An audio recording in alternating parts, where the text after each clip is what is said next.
We hear from our clients all the time, what would it be like to have a shop full of Langmuir Systems equipment? Our answer to that is, it's amazing. But it's not just amazing, it's useful.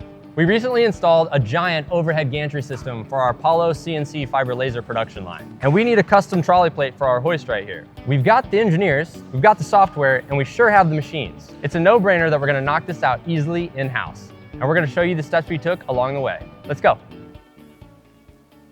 All right, so now we're in Fusion 360, which is an Autodesk program that many are familiar with and might use to create their parts for SheetCAM and our tables. But for new users, it's a little daunting. So I'm gonna walk you step by step, kind of how we make a plate for our overhead gantry out in the shop and how that goes into SheetCAM and how we export it. So I'll come up to my Create tab and I'll use the Create Sketch feature here. You'll notice that when I hover over the sketch icon, a little information blurb will pop up that'll kind of give some context as to what this icon does. For the purpose of this video, I'm going to shut these off, but if you're curious about any of the other tools around Fusion 360, you can hover over them and get a nice little description. So once again, I'm going to click my sketch tool, and then I'm going to select the plane that I want to operate on. Now, up in the top right, you have your view cube, which will let you see the X, Y, and Z axis and how the orientation of the part will be relative to the workspace. I'm going to select the X and Y orientation just because that's the one I'm most familiar with and enjoy working on. And I'm going to rotate it to make sure that my X and Y axes are both in the positive direction. I'm going to come back to my Create tab and select my rectangle tool at the top. And then I'll come over to my sketch palette on the side of the screen. And you'll notice that I have three options here. I'm going to select the center rectangle, which is my farthest right icon. And then I'm going to come back to the center origin point at the center of my screen. I'll drag away after clicking on the origin point, and that'll let me set my size for my rectangle. I'll type in 18.5 inches and 6 3/4 inches on the bottom to set the size. Now, because it's a little small, I'll zoom in here just to get a little bit better detail, and I'll move my dimensions in so we can see those as we're operating on our sketch. So now I'm going to go back up to my Create tab, and this time I'm going to select the Create title, which will open up the drop-down menu for a little bit more tools. I'll scroll down to Slot, and I'll select Center to Center Slot. Then zooming in for a little bit more detail, I'll come to my upper left-hand corner here, and I'll start the first center point of my slot, and just move my mouse down to get a nice length. Now I know the length of my slot is going to be 0.625, and I also know that I want it to be 90 degrees vertical from my first point. So I'll press enter, and then I'll be able to move my mouse to the side where I can set the radius or diameter of my slot. Now Fusion automatically defaults to diameters, and I know that my bolt outside in the shop is 13.5 millimeters. The nice thing about Fusion is you can type in 13.5 mm for millimeters, and it will convert to inches automatically. I'll come back up to my Create tab, and this time I'll scroll down to my Point tool. I'm going to zoom in, and I'm going to put a center point on my construction line here. My center point will be identified by the triangle shape showing the constraint being in the center of my line. This center point is important because it will help us position the slot relative to our rectangle. Now I'll press Escape on my keyboard, which will exit out of the Point tool. I'll go back up to the Create tab and select the drop-down menu once again, this time going all the way to the bottom for the Sketch Dimension tool. This will allow us to place dimensions on our sketch and position the features accordingly. I'll come to the center of the slot and select the center line of the slot and the vertical line on the outside of my perimeter. This will let me set the distance in the X plane. I'll put 1.25 for my X dimension, which will move the slot to the right. Next, using that center point that I just placed, I'll select the horizontal line at the top of my rectangle and the center point on the slot. Then I'll enter the value where I want to position my slot in the Y dimension. Notice how my slot is now in the correct position, and I'm ready to move on to the next step. I'll press Escape on my keyboard to put away the tool. Now I'll go back up to the Create tab and do something a little bit more complex. Now I could build each individual slot as needed, or I can pattern my feature that I just made. You'll notice that when I select the rectangular pattern from the drop-down menu of the Create tab, that this nice dialog box on the right-hand side pops up that says Objects and Directions. Objects are no different than the edges of the feature you wish to pattern. So I'll come over and I'll select all the edges of my slot, starting with the upper arc, the right-hand side edge, the lower arc, and the left-hand edge.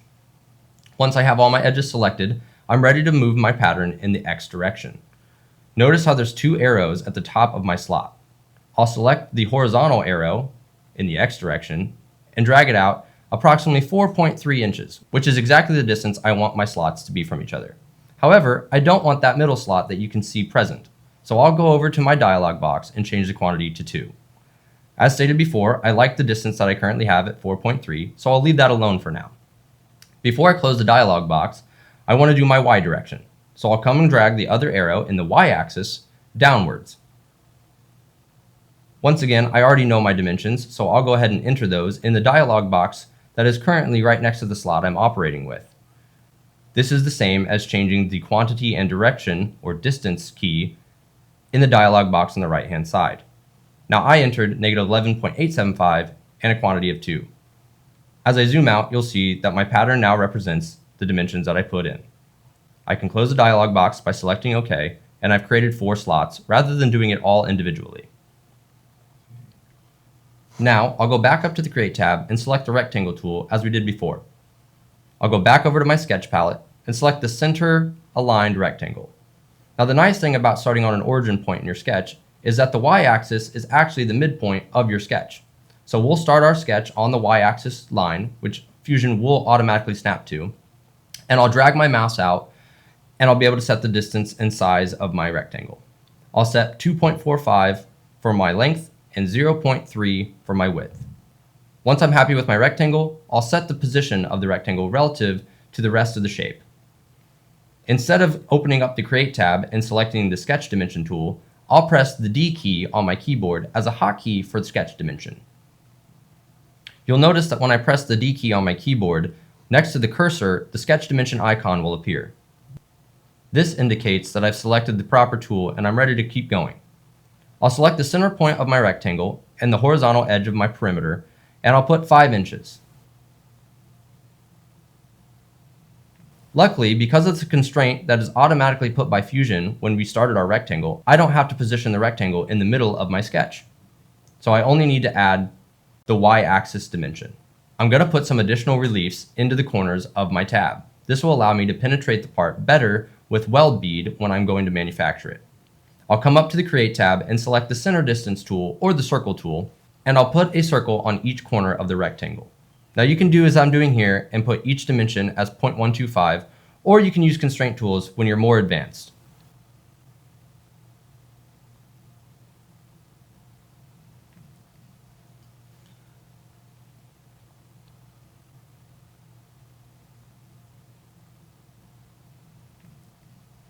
Now I have a bit of an odd shape, but I need to get rid of some profiles that are unnecessary now that I have an overall perimeter. I'll come up to the Modify tab and select the scissor icon or the Cut tool in Fusion. I'll come around to each circle that I just placed and remove all the unnecessary / unwanted lines and construction lines that currently exist in the sketch. I'll repeat this for all 4 corners, making sure that my perimeter is one continuous line and there is not an unnecessary extension of either line in the arcs or on my length and width lines for my rectangle.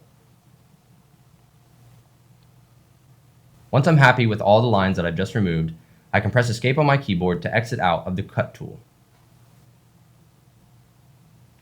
Now that I have my profile, I'll go back to the Create tab and select the Rectangular Pattern tool that we used earlier for the slots. Now that I'm back in my Pattern tool, instead of individually selecting each edge of the profile, I can click and drag to make a nice highlighted section and select all edges at once. Then, since I only want these slots in the y-axis, I'll take my arrow in the y-axis and drag it down to a set distance of -8.5 inches. Again, I will need to adjust my quantity as Fusion defaults to 3 automatically. I'll change that to 2, and I'll be able to select OK and close out of the dialog, completing my sketch. Since I know how I'm going to be manufacturing this part, I'm going to account for the fact that I'm plasma cutting it and eventually going to be welding it. Now we all know with plasma cutters you have a nice curve and sometimes the slots become conical. So I've added a little bit of extra clearance in my profiles and my slotting to give me a little bit extra room for when I'm putting this part together. Now that I'm happy with my sketch, I'll come back up to the top, I'll press Finish Sketch, and I'm ready to export to DXF so we can prepare for SheetCAM. Now in order to export to DXF, all you have to do is come over to the model browser tree on the left-hand side of the screen and right-click the sketch under the Sketches folder. There will be a nice little icon that says Export DXF. You can click that, and then we'll make a quick edit here.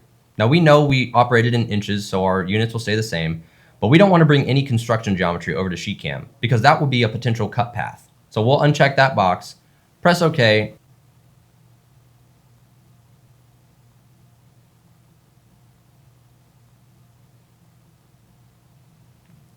So first, I'll come up to the parts box in the top left of the screen, and I'll right click on my mouse.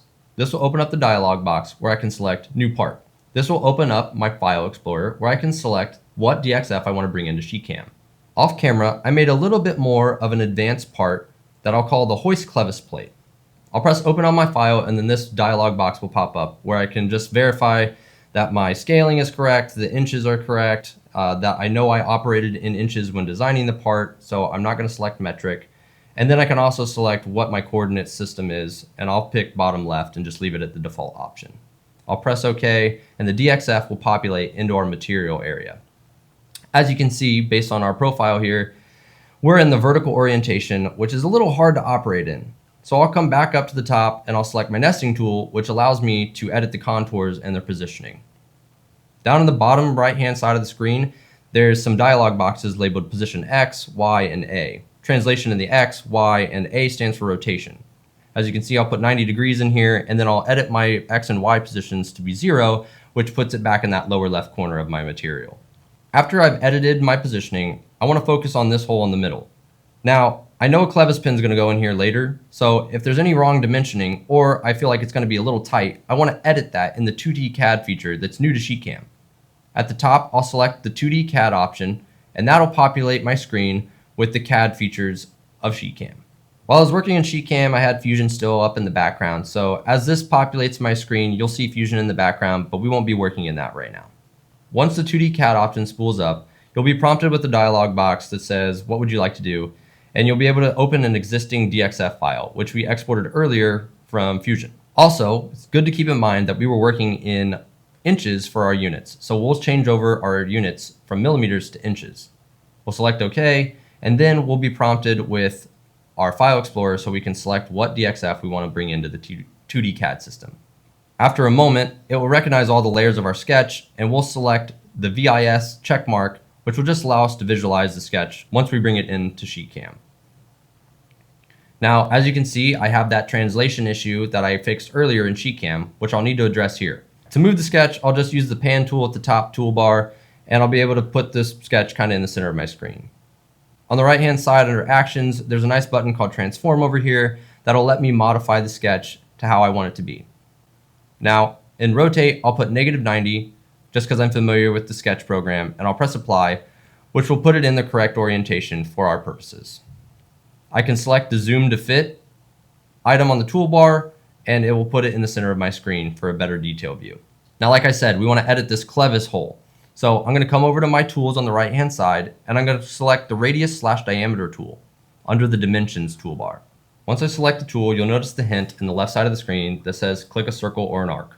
I'll click my circle, I'll move my mouse out to the side of the profile, and there is my dimension that I set in Fusion. I can edit this, and I can put whatever dimension I really want in there. I can put 2 inches, 2.5 inches. It'll maintain by the center point, so you won't have to worry about the positioning of the circle. It'll only change the diameter. As you can see, my circle got a little bit bigger, and my existing constraints populated with a diameter visual constraint.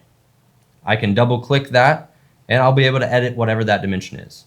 Now, I'm confident with our Crossfire table that 1.04 is the correct dimension, so I'm going to change it back, but that's just to give you an idea of how you can change your profiles if you don't like the sketch geometry you have.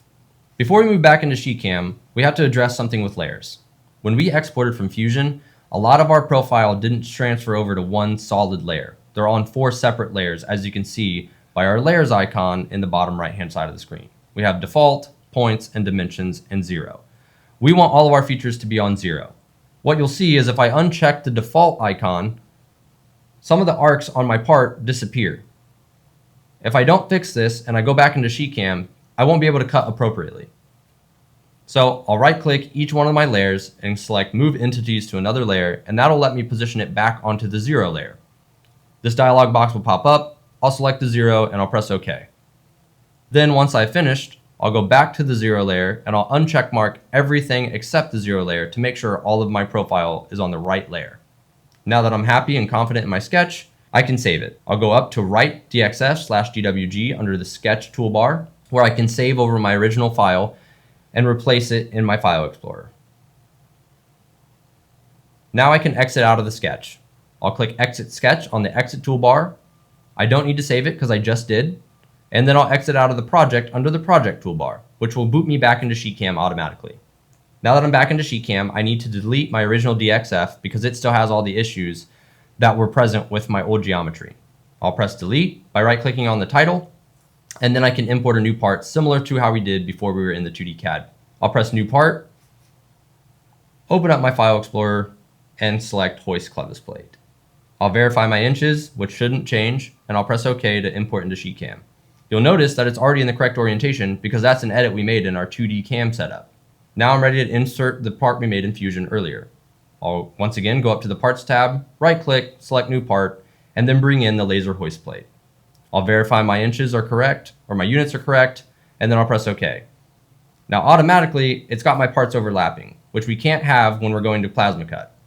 I'll come up to the top toolbar, I'll make sure I'm on my nesting tool, and then I'll go down to the Position X, Y, and A dialog boxes in the bottom of the screen. Now you're hearing me use the term nesting. Just to explain what nesting is, it's just the layout of your parts in order to optimize the material path that you'll be using. Obviously, when you're buying sheet metal and different materials, you want to optimize how much you're going to use with each cut. So by moving these into position, you're able to ensure your cuts are where you want them to be and you're getting the most out of the material you bought without a huge wasteful expense. Now you'll see here when I edit the position, I accidentally put 20 in the Y positioning, which made my part go upwards. I'll correct that to 0, and then I'll kick it out 20 inches in the X direction, which is a little too far for my liking. There's too much of a gap, which is a bit wasteful. So I'll edit it back to 19, and I like that gap because we're going to be dealing with 1/4 inch, and I don't want to be too close and inject too much heat into my part. All right, now I'm ready to add my cuts and my operations for my plasma table. So I'll go up and I'll select my first profile, which is my hoist clevis plate, and then I'll come down to the bottom of the screen to put in my jet cutting operation. So I'll right click, and then I'll select plasma cut, which will open up another dialog box to verify my cuts. If you're familiar with our plasma cutting tables, you're probably familiar with this dialog box already. But in the near future, we'll have the Apollo CNC fiber laser coming up, which will use this dialog box to set all of your cutting parameters, as well as just create a better part overall on your table. In this box, you'll also have the ability to set the contour method, what layer you're cutting, and then also what tool you'll be using. Next, I'll validate that I'm on layer 0, and then I'll select a tool that I've pre-put into SheetCAM off camera. These are just based off the Hypertherm cut charts that are provided with your Hypertherm cutter. From there, I'll just make sure my feed rate is valid, as well as adjust my lead in and lead out so my part looks good when it comes off the table. I'll press OK, and you'll notice that there's a green line around my cut geometry. Now, I do want to quickly point out here that it automatically placed this start point, or my lead in, on a weird curve that will be noticeable when I cut it on the plasma cutter. So I'll come up to my toolbar and I'll edit that start point with the Start Point Edit tool. Then I'll come to a transition point on my geometry where that will be less noticeable after a cut. I'll select where I want to put it, I'll left click, and my start point will change. Then I'll just validate that all my other start points are in the right position, and once I'm happy, I'll repeat the process on my next part, the laser hoist plate that we made in Fusion. I'll come down, I'll right click, press plasma cut, and I'll go through the same process. Make sure I have an outside offset, I'm on the proper layer, I've selected the right tool for 1/4 inch sheet, and I'll press OK. And you'll see that my cut lines turn green, and I'll validate my start points are in the right position.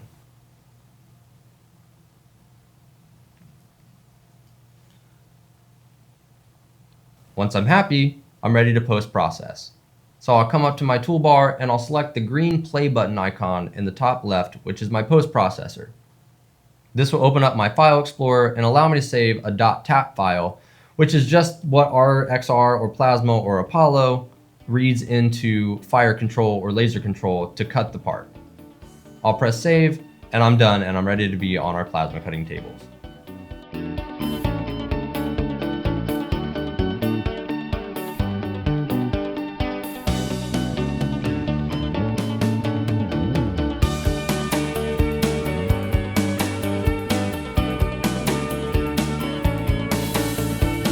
And here's our finished product.